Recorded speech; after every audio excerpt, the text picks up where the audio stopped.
All right, election is coming up and things are getting a little bit crazy. So lots of different ideas as far as taxes goes. I'm a CPA, so I like to look into that. I do agree with Dave Ramsey. I'll run a clip real quick. What happens at your house is a whole lot more important to your future than what happens in the White House. Yes, it is more important what you do in your own home than what is going on in the White House because you have control over your income. And so it is much more important your financial habits in your home than what's going on at the White House. But that does not mean that what is going on at the White House is not important. And the tax and all of the policies that are floated, those are important as well. So I'm going to break down Trump's tax proposals, and I did the same thing for Harris. You can go check out that video. But let's break down what Trump is suggesting with taxes. Now, he has done a whole bunch with taxes when he was president before. He did the Tax Cuts and Job Act, which had a whole bunch of implications on taxes and cut taxes for a lot of people. Now, some of the things that he is floating right now is no tax on tips. Now, I read an article that tip income, this could decrease our taxable revenue by $100 billion over 10 years. So that's $10 billion in taxes a year on tips. Obviously, if there's $10 billion more in the economy, it could be a good thing. Now, if you spread that out over a whole bunch of workers, it might only end up being, $500 to $1,000 a year saved on taxes. But if you're only making $30,000 and you can, save an extra $500 to $1,000 in taxes, that's a significant chunk of change. I would want to save that amount of money. I would want to save that money even if I was making $100,000.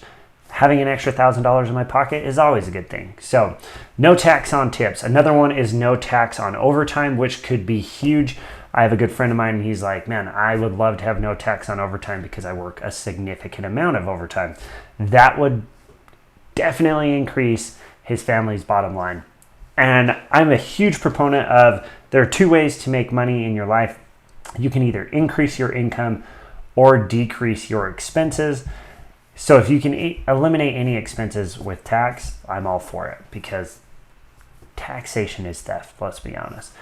All right, so extend the Tax Cut and Job Act. That would be another thing, is extend a bunch of those.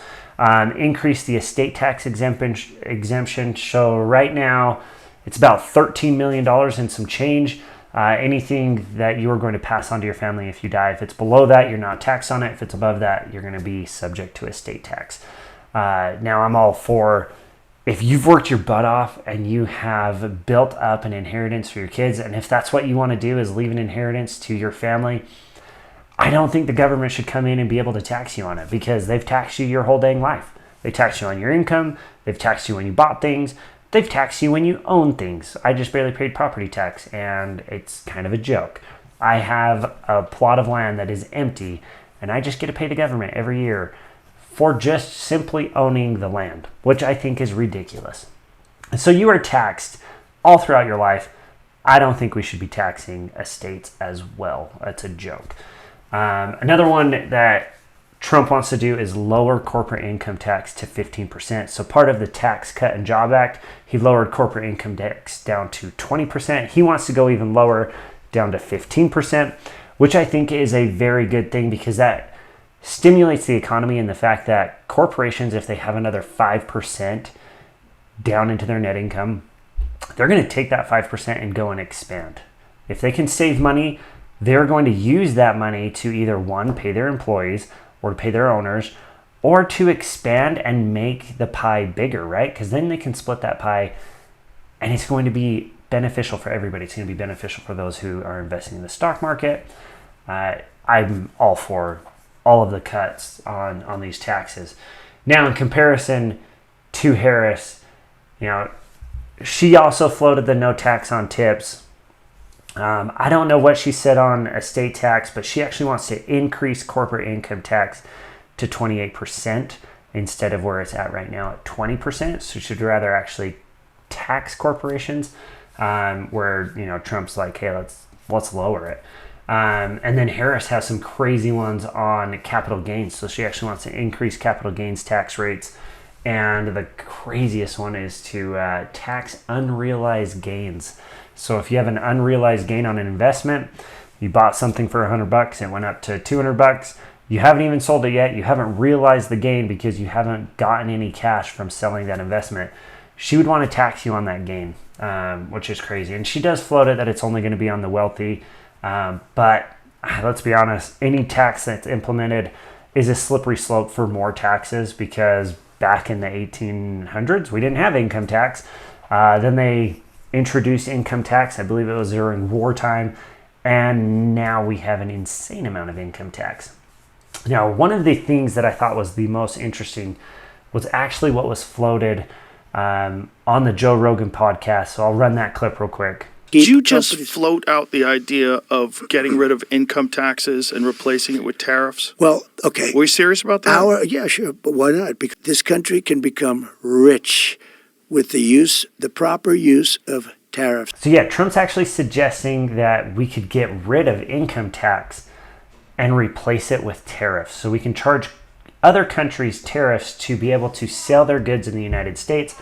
Now, what this will do is it could just increase the cost of goods for those things that come from foreign countries, but it's also going to allow the locals to be able to have a fair share at it. That's what Trump's saying, is like, hey, we can bring jobs back to the United States. Manufacturing will be done here in the United States.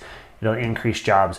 We can buy U.S. goods, and these other countries will pay us for the privilege of selling their goods in the United States. Now, I like that in the fact that we could try and get rid of income tax, because if we can get rid of income tax, that is significant. But I also think to be able to do this, they are going to have to cut government spending significantly.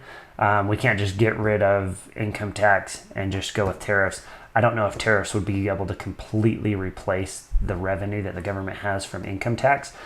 So in my head, I'm like, well, just cut government spending significantly. And I think that's where he's headed with it as well, is like, let's deregulate, let's make it cheaper for businesses to operate in the United States. And if we have Elon Musk, who would be the head of the Department of Government Efficiency, we could reduce government spending significantly, and then we don't need as much tax or tariff revenue to be able to run the federal government, which I am all for. I think smaller government, less tax, that's always a good thing. What do you guys think? Hit me up in the comment section what you guys think about Trump's tax plan, and we'll catch you guys next time.